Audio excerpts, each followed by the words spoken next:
All right, hello and yeah, welcome. I realize I'm everything that's standing between you and your lunch, so I try to be on time, and I think I can make the time here worthwhile.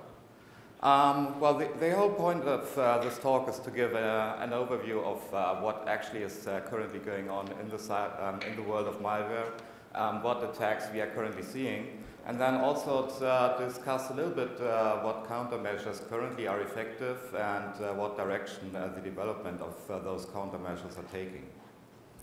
Cybercrime has become a real big business, and recently there were some cases that finally actually document how big those incidents are. One recent example is a cybercrime ring that got busted just a couple of weeks ago. And the FBI, in combination with a bunch of other services, were following them for a little bit over a year. And in that period of time, that cybercrime ring, with the help of an off-the-shelf Trojan, they have been using Zeus for the operations, was able to cause damages in excess of 70 million US dollars. And they were actually trying to do damages of around about 220 million US dollars. Part of that damage could be averted because the authorities already were on their heels. So that's just one case to give you an impression about what we are talking about if we are talking about international cybercrime, the motivation they have, and then also what resources they do have available. Yesterday I tried to Google a little bit around about the biggest bank case, and I found actually one bank case that was bigger. After the initial bombing of Iraq, apparently someone stole 1 billion US dollars from some bank in Iraq. Apart from that, I think this is like the biggest bank case so far in history. And it was not just one single bank case, but hundreds of small businesses that have been targeted by this operation. Another example where a lot of money is to be made is in the world of Scareware, fake antivirus, fake system tools. I was talking about this last year in a little bit more detail about an operation that we followed for a while. And this operation now also has been sentenced in the US, or more or less the head people of this operation have been sentenced to pay back damages of 163 million US dollars that they have been causing. Here it says just to Americans. I think that is an error. It's probably worldwide. But again, another example of why we're seeing this whole pest of different fake antivirus products, scareware things. It's just a lot of money that the people can be made by that. This doesn't happen very often, but does Ralph Philipp Weinmann happen to be in here? Because he should report to the registration desk right away. So if you happen to know him, can contact him, Mr. Weinmann. Please register at the desk. Thank you. Yeah, no worries. I could grab some water in that time. Yeah, then another example of why it's worth not only for big cybercrime rings to operate, but also for individuals and smaller operations. There still is a thriving underground market, and this underground market, well, basically you can pretty much buy and sell every service that you want to have. And the cybercriminals are also shifting their business models. 10 years ago, they were just buying and selling credit card numbers. And credit card numbers have become essentially worthless. 10 years ago, they traded for maybe $10 each. And nowadays, they are trading for 10 cents if you do get any money for that. So that's a price drop of 99%. But then cybercriminals just move on to new targets. And new targets are now complete dumps of the magnetic stripes or well, all the information that is necessary to recreate those dumps. And they are still being traded for quite a lot of money. And so it's still worth trying to get those information. It's no longer worth trying to steal credit card from end users. but it is worth to break into financial institutions, people's companies who are doing payment processing, where you can steal this kind of data and get rich by it. This is all made very easy by well, all the tools that you want to have being available for sale on the black market. Those tools are professionally developed and are constantly being improved. And the prices varied quite a lot, as we will see on the next slide.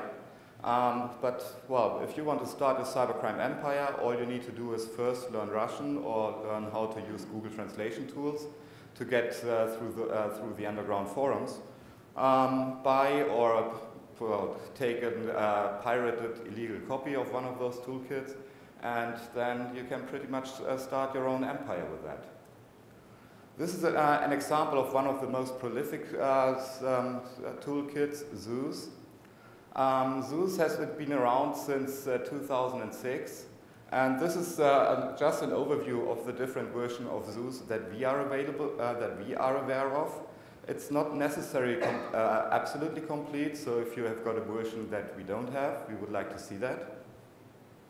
And with the development of Zeus, it kind of gives an impression of how those underground or crime toolkits are being developed, what new improvements are being made, and also the fluctuation in prices. Zeus was available for pretty much every amount between $500 US and over $10,000 US, just depending on if there was something new, cool added to it that made it more easy for criminals to use it. And now with Zeus, there is a very interesting thing happening over the last couple of weeks again. There is another toolkit that just appeared at the end of last year, and that has also become fairly popular, SpyEye. And a couple of weeks ago, the authors behind SpyEye posted on various forums that they have been taking over the source code from Zeus, that Slavik, probably the one person who was behind Zeus, lost interest and would stop developing Zeus. And now people who have been using SpyEye can upgrade to Zeus for a small amount of money. And what's very interesting is that only the author of SpyEye had anything to say. Slavik hasn't been heard of for the last couple of months, so I'm not quite sure if he just got lost somewhere out in the woods or something. So that may be an interesting development there. And the problem there now is that two, well, let's say really good, really dangerous toolkits are being merged together. So let's see what's happening out of there. With the availability of such toolkits for everyone can just like download, install like his own Trojan creator, and then just run it to create Trojans, check against current antivirus software to make sure that it's not detected when he's sending out. This had some quite dramatic changes on the landscape of malware. People just created more and more Trojans that were not detected by signature-based AV at the moment of their creation, send it out, and then the next day they would just create more versions. And this is an arms race that had been started in 2006, and that unfortunately is still going on fairly strong. Currently, we are seeing around about 60,000 unique binaries, or unique new Trojans mostly, on each and every day. So that's a race that is really hard to win with signature-based antivirus. Actually, I would say that race has been lost to signature-based antivirus.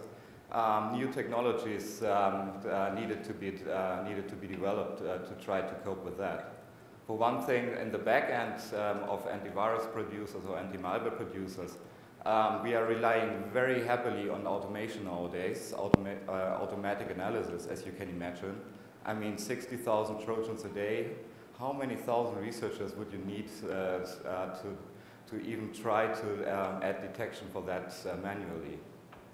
And then, well, new technologies, especially all the cloud-based security services, of which I will be talking later about, have gained quite a lot of importance to actually successfully fight against that wave of malware. Then when we're looking about on the top 10 different pieces of malware that we are seeing globally, we see one interesting thing: adware suddenly has been coming back.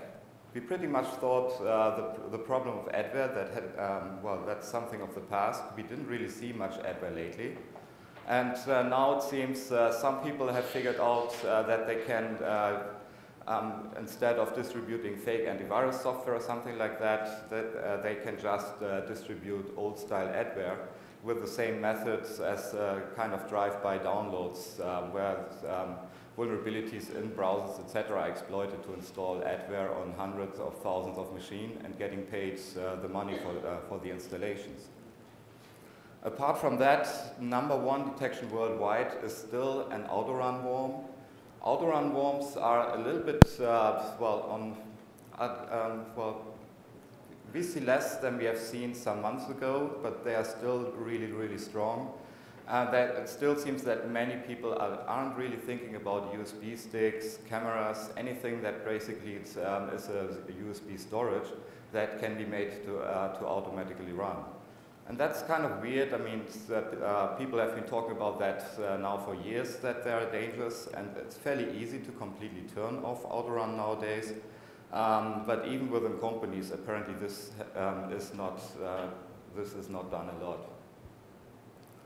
With so many criminals trying to get information from people's PCs, but also using botnets to send out spam and other things, we are still seeing a strong growth in the number of machines that become zombies each month. Currently, we are still seeing around about 6 million new PCs every month that are new members of botnets, and we do expect a rise here. Many of you have probably noticed that Lab, one of the biggest botnets on the planet, has been taken down a couple of months ago. And that botnet probably had something around about 30 million computers in it. And there will certainly be other botnets that try to take the space that Lab has been taking. We've seen that before when a bunch of other botnets have been taken down, that suddenly was a real increase in the number of new infections each month. So that number is very likely to go up again. Then malware within social networks, mostly Coopface. Interestingly, we have seen a lot less variants of Coopface than we have before. And even more interesting, we have seen now variants of Coopface that try to check what kind of operation system it is you're running. And they can and will also successfully infect a Mac. So that may be the last warning call that you have. If you still think, I'm running a Mac, I'm automatically immune to all malicious threats, think again. Fake security software is obviously still going really, really strong. And it's interesting to see that Innovative Marketing Ukraine has been taken down. And they were responsible for right about 50% of the fake AV market back then. And when they got taken down, there was a visible dent in the total number of unique samples that we have seen. And now other companies have taken over that business, have filled the gap. And we are still seeing something around about 150 to 200,000 new and unique fake AV things on a monthly basis. Back to Zeus again as one of the toolkits that is most widely used by criminals. There are lots of different campaigns that people are running with Zeus, and it's kind of interesting to see with the different campaigns when they are spamming out Zeus Trojans back to the world. Some of those campaigns are really limited in focus as to which countries they are attacking or in which countries those emails are being sent. And then some other campaigns are just going globally without any clear targets. That's kind of interesting to see is where people are trying to launch their attack, where people are trying to get computers infected and get them in part of the botnet. And again, to give you an idea of how many different groups are running Zeus campaigns, this is like the number of websites that we are tracking that are hosting Zeus binaries. So the number is fluctuating, but there are at any given time around about 1,000 to 2,000 different big enough operations that we actually discover them running Zeus to create their own botnet, to try to steal banking credentials, to cause financial damage. So again, quite a big problem on that side. And again, with Zeus, there was an interesting development a couple of months ago, where there now is an add-on for Zeus that is actually meant to be run on a smartphone, basically to enable the attacker to get behind two-factor authentication, where a bank is sending you an SMS on your mobile phone to verify your transaction. So this is not a widespread danger at the moment, it's more like a proof of concept showing that this can be done. But this unfortunately also shows that the attackers are already thinking ahead, new security measures. What can the attackers do to get around those new security measures to make sure that they still can maintain their stream of income. For distributing malwares, well, drive-by downloads are still a big thing, and to get people to their websites, there are basically still two attacks happening. For one thing, automated, mostly SQL injection attacks on websites, on web pages, to get iframes in one form or the other, pointing to an attack or exploit server. And the other one is to poison search terms. In particular, if a disaster is happening, that's a very good opportunity for a criminal to set up a web page and get this web page ranked really high within Google search. So if there's, well, if you Google for Haiti, it's like not really easy to poison Google and such that your search term appears really high. And then why would people Google for Haiti in the first way? If there is a major earthquake in Haiti, then suddenly people start Googling for Haiti earthquake, and that combination has not been used so much before, so that makes it really easy to launch a bunch of web pages that at least for a day gets you on the top 10 of Google search results. Same if an artist dies or something like that, poisoning Michael Jackson as a search term is fairly difficult. Poisoning Michael Jackson death at the moment when he dies, that's fairly easy to poison until the major news agencies come up with that. And then those searches take you to sites that either also try to attack you by way of drive-by downloads or are just using other social engineering measures, mostly pointing to some kind of fake video where unfortunately you need to download a codec to see that video. And the providers are so nice that you actually can click anywhere on that video and the codec download starts immediately. And there are still many, many thousands of people falling for such kind of scams on a daily basis. When we were looking a little bit about Google search terms and how dangerous they are, we figured out that in 60% of the top Google search terms, there are malicious sites within the first 100 search results. So that was kind of a scary outcome when we looked at that kind of things. Then, another view of data that we have. With our web and domain reputation services, we do track quite a lot of different categories of websites. And currently, by far, the biggest category is malicious websites. That doesn't mean that malicious websites are so much more common than anything else. It's just that we are actively trying to hunt them down. So don't let yourself be confused as malicious sites being the #1 on this list.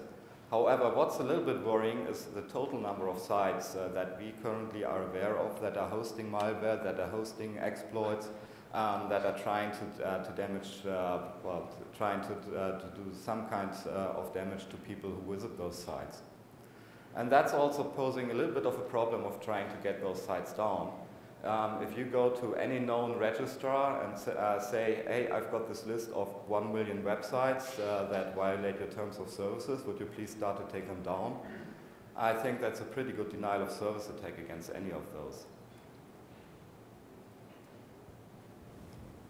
Yeah, then the biggest problems that many corporations are currently facing are targeted attacks. We have seen a number of targeted attacks being talked about in the media, but those are normally a chosen few. Most of you have heard about Operation Aurora, I guess, at the beginning of this year.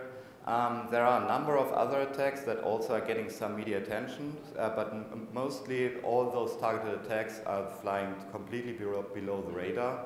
The companies and organizations that are being attacked typically don't hold a press conference saying, yeah, we've been attacked and this is what they stole, and yeah, it's a little bit embarrassing, but it's just the way it is. This doesn't happen. What happened in this case is that a senior Pentagon officer released information about an incident where it's, where basically it's where basically the military's central command network has been compromised by such a targeted attacks. And that's probably one of the best defended networks on the planet.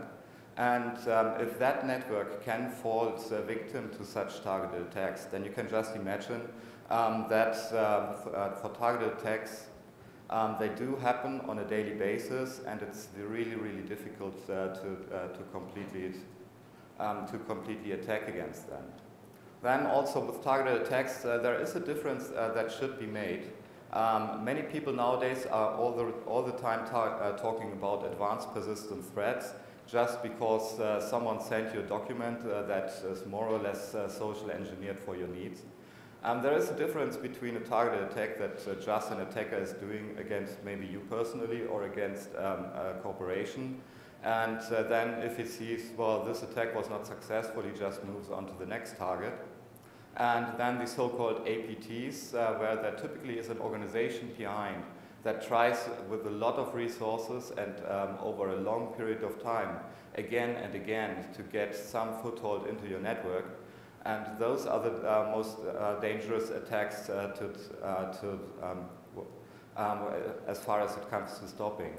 For example, one ongoing attack against international European banking institutions is pretty much always geared around the G20. And this kind of attack has been going on for many, many months now, where every now and then a new wave of attack is being sent to a singled out target within various of those banking organizations throughout Europe. So that's just one example of one of those attacks that no one really talks about, that happens in the background. And there are many, many more. If you're a company that deals something with military equipment, then you certainly are a target. If you're a government organization, you constantly are a target. And people will try over and over again to just get at you. They do have the resources in place to support those attacks. Very often when there is a bigger event, we see that there have been O-days used that so far were not, well, or at least have not been seen anywhere else. And O-days are pretty expensive. So if you already have the money available to dish out 50K for a cool O-day to get at someone's computer, that means you're more than just a normal cyber criminal who is running that attack. Then very often we are seeing that the attacker are using customized malware, and of course they are making sure that no signature-based antivirus product on the planet is detecting that customized malware at the moment they are sending it out. And surprisingly then some of the bigger operations, they just use off-the-shelf malware For example, GhostNet, an operation against a lot of international institutions in combination with Tibet. They just use, I think it was Poison Ivy, just your average, download it, configure it to your needs kind of malware. And we see that the social engineering factor of those targeted attacks is getting better. It's no longer that people are just sending out an email, here's this cool attachment, and why don't you just open it and click on it. Very often those attacks are now using different attack vectors. Fairly often we are seeing now instant messaging and social networking sites like Facebook being used to carry out those attacks instead of just sending out your average email with attachment. So those attacks are going on constantly. And I guess I can't really talk about any ongoing attacks in the malware world without touching Stuxnet.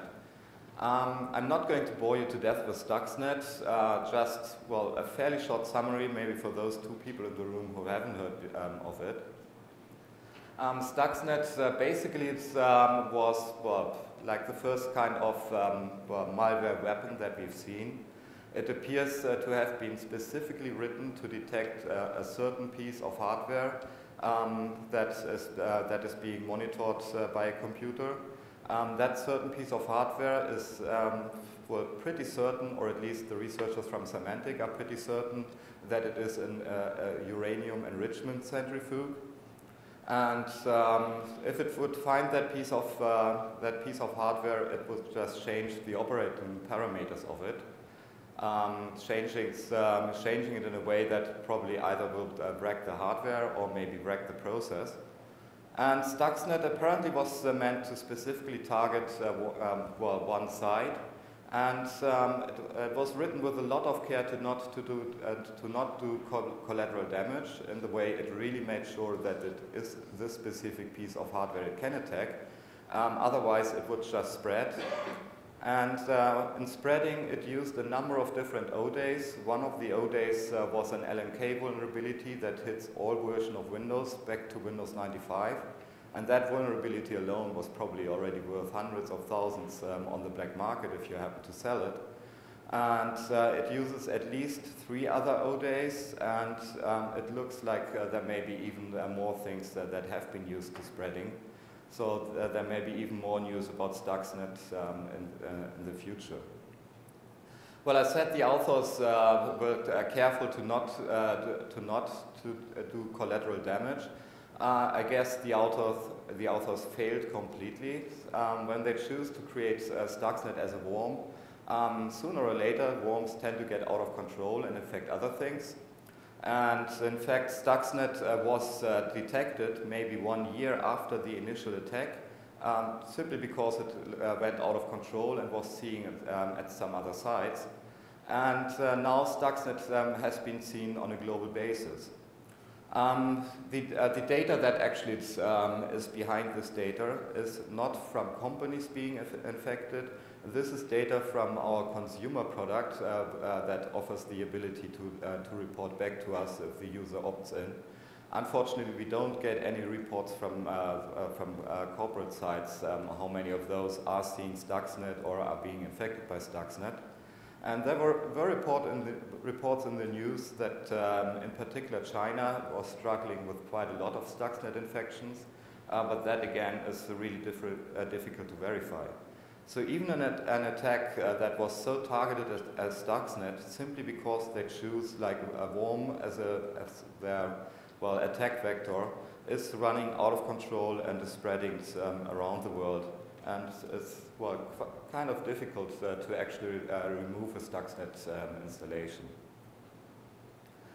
Well, then there's this in the cloud thingy that people have been talking about over the last year as the silver bullet to solve all your problems. If you're looking at the cloud services a little bit more in detail, they are basically around since 3 years, and by now pretty much antivirus vendor has implemented those in the cloud security services in one way or the other. So here's an example of how those basically work. No one is really giving too much information on a technical level of how exactly they are working. The basic idea is there is a new file on a computer that comes by email, web, network, or whatever vector. And there is no detection with signature or normal heuristics. However, the file is suspicious. Suspicious means, for example, if it is an autorun file, then we always think it's suspicious, and we will also always ping such a cloud query. And there are other factors for files where files are matching certain criteria that make them look suspicious. And then, well, what happens is that the cloud is queried. So we are using DNS, others are using OpenSSL to exchange that kind of information. And what is being sent then is basically a fingerprint of the file and some additional metadata. I will come back to that, some additional metadata point later. And then that fingerprint is compared to well, known other fingerprints that are available on the backend server. And then, well, the result is being returned, yeah, this is a known malicious file, or no, this is a cool file, we know it's in our whitelist, or it's somewhere in the blacklist in between. And then the information is getting back to the client that queried. So basically what all this is getting you is a lot of speed in detection, which is currently the major benefit of all those cloud services. At the moment, when a new piece of malware is being normally automatically processed by an anti-malware vendor, he immediately updates the central cloud services, and then detection is available globally for everyone without updating the current antivirus, the current signature files. So this is a lot of speed that you can gain with it. And this is also the speed necessarily to even think about being successful in fighting against this flood of trojans that is around. If you look at the basic idea, however, you see it's like not really that new. Basically, all those magic in the cloud security things, they are, well, compare them to file reputation services. And now reputation services have been around for a long time. They have been around to fight spam, they have been around to warn of malicious websites, etc. So it's, this is also where the combination of different reputation services in the future may make more sense. There are two major problems with the current implementations of all those in the cloud security services. Most of those are at the moment comparing well, fingerprints, digital cryptographic hashes of a file, and then determining, yeah, this file is good or this file is evil. And one attack against this kind of detections is, of course, true server-side polymorphism. If you've got a piece of malware on a server side that every time when you try to download it, just some bits are being changed, this will throw those cloud security services, well, completely off. And then the other problem is the detection is obviously only available when you're online. In most cases, except for autorun malwares, you can't really infect your computer if you're not online, not realistically. But there's also another scenario to which I'll come back later, that is you've got an outbreak situation in a network, and the piece of malware that is breaking out is actually not detected with signatures at the moment, but with information that is in the cloud. Because your policy says, oh, in the case of outbreak, I need to shut down my internet gateway to make sure no data is being transmitted to the outside world, and boom, there goes your detection for that piece of malware that you're currently struggling with. So that's another situation where companies suddenly found, with my old policies, I can't really fight that piece of malware any longer. So it's, that's another interesting problem that needs to be addressed in the future. So it's, currently it's with the in the cloud services. We are kind of playing in the area of real-time protection or real-time detection of new malicious files, and well, current developments are going into this more predictive area. That we are using more information, more metadata, to try to create more generic detections. Well, I was mentioning that basically all those cloud security things for detection of malware basically are just a file reputation. And there are other reputation services out there. So one development that is going on at the moment on a large scale is to take all the different reputation services and correlate the information that we are getting back. All the reputation services, if you look up an email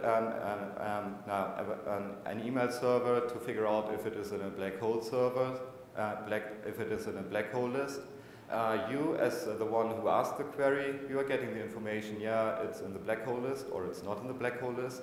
The one who's running the reputation service is getting the information, hey, this server has been asked for to check. And similar is true for pretty much all the reputation services. If if a client runs Artemis, then we get the information roughly in this region on the planet. Suddenly someone was looking up this fingerprint. With our domain reputation services, if someone uses SiteAdvisor to check a website before he's browsing there, then we get the information, hey, this website has been asked for. So there is a lot of data that can be correlated in the background, and that's just something that we and also others are just about starting to do now. To give you an idea of what kind of data we are talking about, obviously I'm not in the position of data that other vendors have. They don't normally talk about it. But at least here's the total number of data that we are getting. We typically, within a month, are getting north of 100 billion queries in the various reputation services that we have. And this is a lot of data that can be mined to figure out correlations between a malicious piece of software, sites where we have seen it on, then other sites that have been, other domains that have been registered by the same kind of person, or other domains that are running within the same kind of bad IP reputation. Then if you know those other sites, send our crawlers to it and start downloading things. There's a lot of information that can be correlated, and basically we are just starting doing that right now. So that's something that will yield more results in the future, getting all the different services together. An example of how this kind of correlations is starting to work. In this case, a domain has been registered and flagged because the registrar has been known to register other malicious domains before. And sometimes later, suddenly that domain was used in a massive iframe attack that was linking to that domain. So then we already knew, yeah, that domain is evil, so that link was blocked. But then also we got notified there is now massive request for that domain. We better take a look of what is going on there, so so that we could then hunt down the iframe attack itself, and then also hunt down the malware that finally was being distributed by this kind of attack. So this is like what will be happening in the background more and more with those services. Well, I was already saying that. For the file reputation services, basically a digital fingerprint is being sent and some metadata. That metadata is a little bit interesting, and you really should ask your AV vendor what exactly he is transmitting. In our case, what we are transmitting in addition is a very rough information. This file came from USB or web download, or it came from a network. And if there would be more metadata like file name, behavior, etc., then this would make it possible to create much more effective detection. Then on the other side, we need to be really, really careful of what kind of metadata that basically belongs to the customer we are sending to us. So this will be like kind of a balance act for the future. I was talking about server-side polymorphism as a very easy way to throw off cloud-based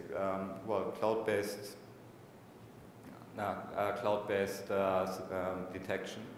However, if you have just a little bit more information about the file itself, maybe about its basic behaviors in the first moment it is running, then suddenly server-side polymorphism is not a problem any longer to detect like all the programs that have been created with a certain engine online. Then to finish it off, I did already mention the problems of being infected and you don't know it, but we know about it in the cloud. This is the kind of scenario that simply can happen if detection is not available with a local product, but just with a cloud service. Where you have got the problem if the cloud service is not available, maybe because you shut down the gateway, maybe because someone was trying to be funny and DDoS it away. For any of those reasons, this can get you in a quite difficult situation. So another development in the field of cloud security services is to like move that cloud or move at least part of the cloud back into your network. So that you've got like a copy of the cloud that is still available in case the real cloud is not there. So this is currently another development that is going on when it's relying more and more on those reputation services. Obviously, we need to make sure that those reputation services are also available in case, simply it's, our services are not online. Then to finish it all off, there are a couple of more technologies that are still, waiting on the horizon to make a bigger impact. For application control or whitelisting, people basically have been talking about whitelisting as a better solution for the better part of 20 years now. And currently it never really took off. The major problem of whitelisting is, for one thing, there are a lot of more known non-malicious files than there are malicious ones. If you look at the website of Bit9, they used to have a counter of the number of known white applications that they're monitoring. And while malicious applications are now in the 50 million, they were talking more about 6 billion known whitelist hashes. And then another issue was that for such a solution to scale within a larger network with so many different pieces of software that continuously want to update themselves. With the recent versions of those various whitelisting applications, it is now, at least for servers, kind of possible to use those to protect your servers. And I would really suggest that you monitor what's going on there or take a look at it. Whitelisting actually is the best approach to protect servers, especially against targeted attacks. It's much more efficient than relying on an antivirus technology where you know the attacker has been doing his QA before and made sure that technology is not effective against this particular attack. Then another thing that people were talking about a lot and no one really has seen any results is in real behavior-based detection. Behavior-based detection will be a supporting technology for extending the current detection that can be achieved with cloud-based services. You still probably won't see many products claiming they are doing like full behavior detection and actually detecting something with it. It is very difficult to determine the difference between a non-malicious service and a malicious service just based on behavior. Most of you well, know what I'm talking about. If you take a debugger and just run a comparison, what kind of system calls is VNC making, what kind of system call is NetBus making, and how the hell is the software supposed to tell the difference if you hardly can with a debugger. And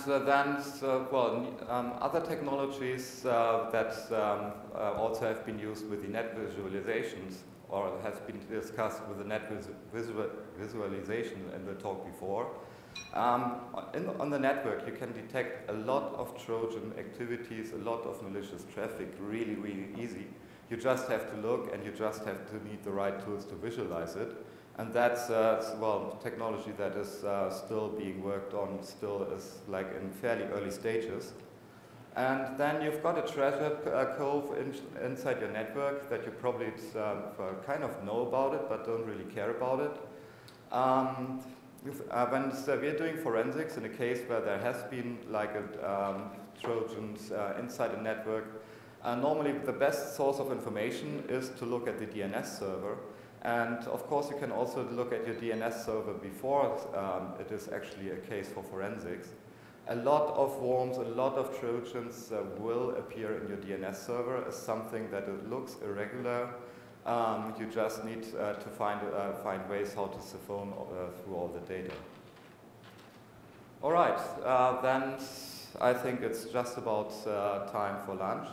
I'm still around for any more questions for the today and tomorrow. So just grab me either at lunch or later at the bar. And with that, I thank you for your patience. And any questions? Are there any questions? Please try. Please be bold.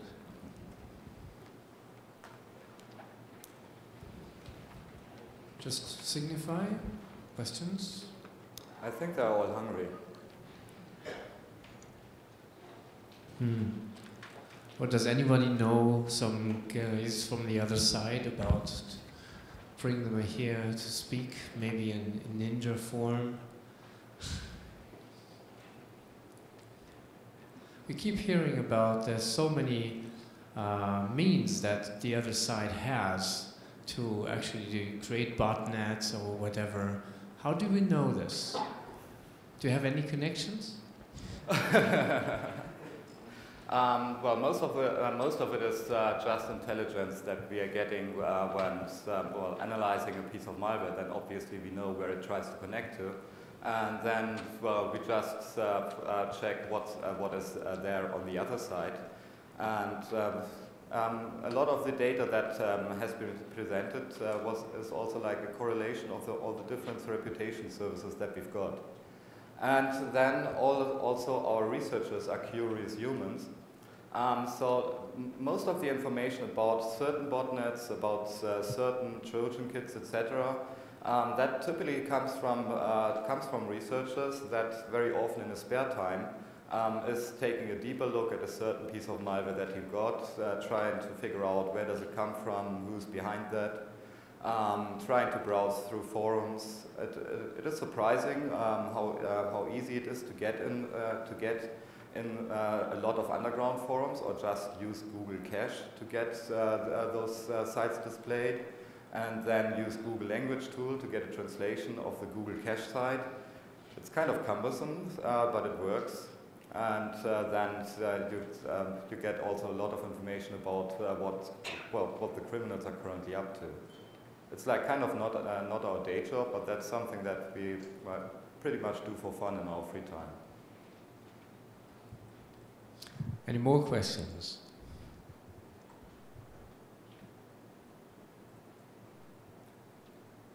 I think they really are hungry. Well, if you have any more questions, please catch him at lunch or later on. Just a reminder there, tomorrow evening after the whole thing, we will gather at MetaLab for some more talks, and we'd like to encourage you to do some lightning talk on your own topic. And of course, when he's around, ask him more questions there. And tune into IRC channel DeepSec for direct feedback. As for now, enjoy your lunch, and I hope to see you back after the break here in Pirouette, and Astera will be taking over the session. Thank you very much, and thank you.